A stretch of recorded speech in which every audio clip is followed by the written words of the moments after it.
bienvenue.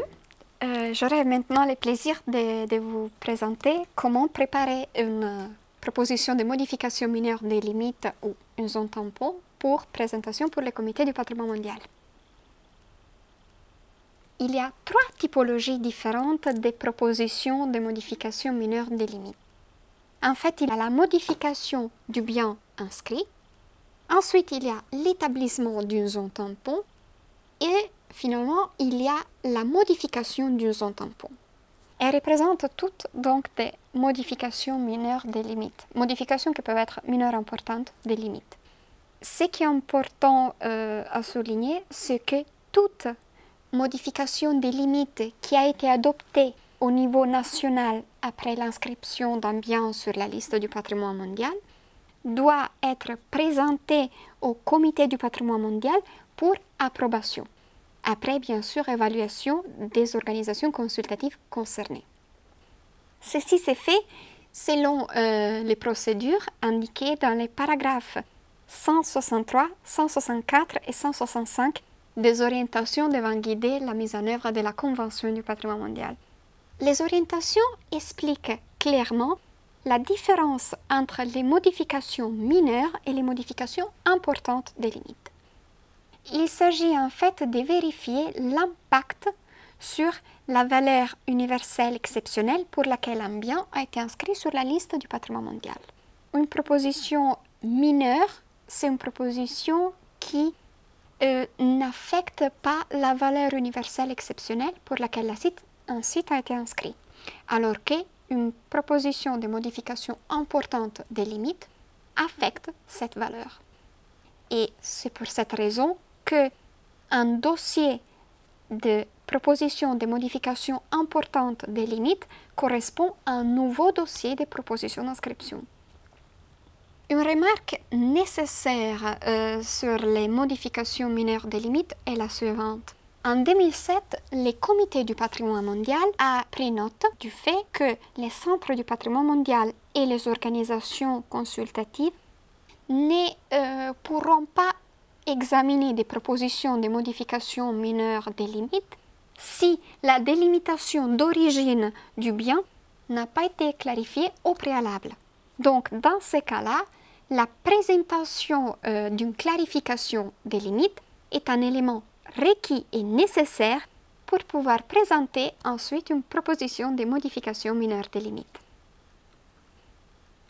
Il y a 4 différences entre clarification et modification mineure des limites. La première se réfère au concept. Les clarifications, comme le mot même le dit, représentent des clarifications du périmètre d'un bien à l'époque de son inscription sur la liste du patrimoine mondial. Donc, il ne s'agit pas de clarifier les périmètres d'un bien aujourd'hui, mais plutôt de clarifier son périmètre à l'époque de l'inscription.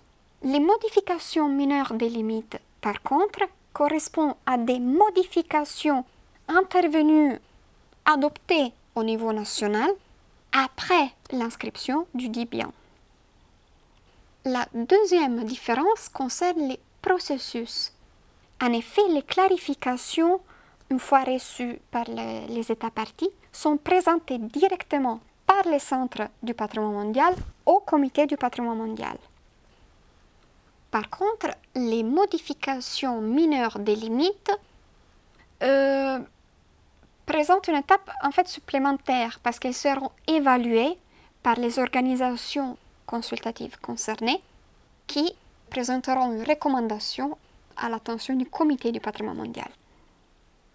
La troisième différence se réfère à la date butoir. La date butoir pour les clarifications, c'est le 1er décembre, alors que la date butoir pour les modifications mineures des limites, c'est le 1er février chaque année. Et la documentation à soumettre. Pour les clarifications des limites, une carte, c'est tout ce qu'il faut. Par contre, pour les modifications mineures des limites, il faut également préciser d'autres aspects. Par exemple, la description de la modification, sa justification, et surtout, l'aspect fondamental, c'est sa contribution au maintien de la valeur universelle exceptionnelle du bien en question. Les éléments qui doivent être présentés sont contenus dans l'annexe 11 des orientations. Et en fait, on peut analyser ensemble les formats pour les modifications mineures des limites. Il faut indiquer d'abord la superficie en hectares du bien tel qu'on souhaite les modifier ou de la zone qu'on peut proposer. Ensuite, il faut décrire la modification proposée, il faut clarifier quel type de modification on souhaite proposer. Il faut la justifier, il faut expliquer pourquoi on souhaite présenter cette modification. Il faut, comme je le disais tout à l'heure, indiquer de quelle manière cette modification va contribuer au maintien de la valeur universelle exceptionnelle du bien. Il faut clarifier les implications pour la protection juridique du bien, ainsi que les implications pour les mesures de gestion du bien. Ensuite, bien sûr, il faut soumettre une carte et toute information additionnelle que l'État partie concerné estimera opportune. Je vous remercie de votre attention.